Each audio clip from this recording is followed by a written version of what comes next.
So, my story is that every week I walk down Broad Street in Philadelphia carrying this sign.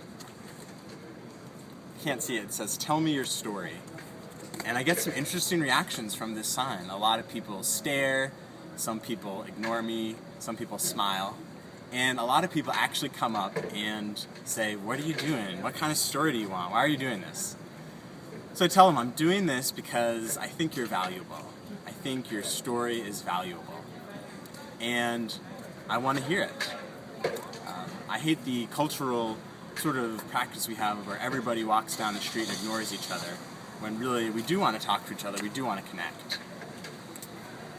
And I was inspired by my church, Circle of Hope. They were collecting stories of transformation this past year. So I asked them, what's a story about? What's a story that's happened to you, that's changed you in some way? What's your story?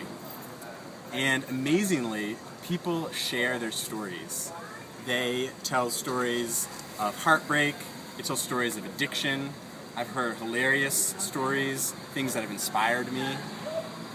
One woman in particular told me a story how through a random series of events she came in conversation with a man, and through the conversation she found out that this man had been the one who had shot her son a few years ago. Her son had died.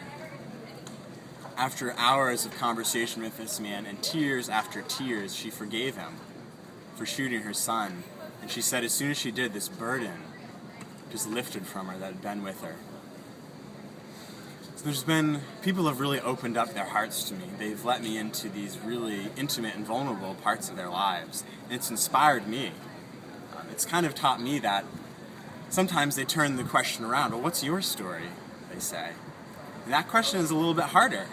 I'm actually a little bit more comfortable being the one behind the sign than I am doing the telling.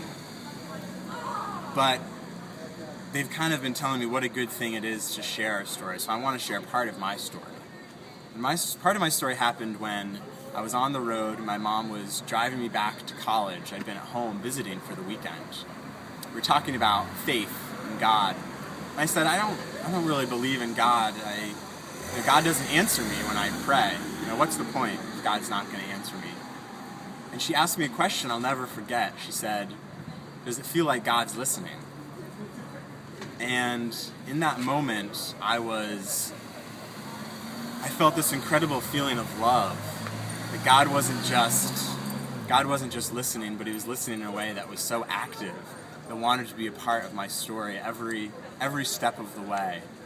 And this feeling of love, the only way I can describe it is like you're laying on the beach and a wave sort of gently comes up and covers your body with water. I was swept over with love.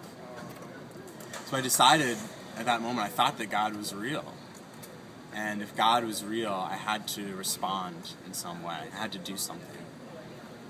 So I decided to join these people in a church.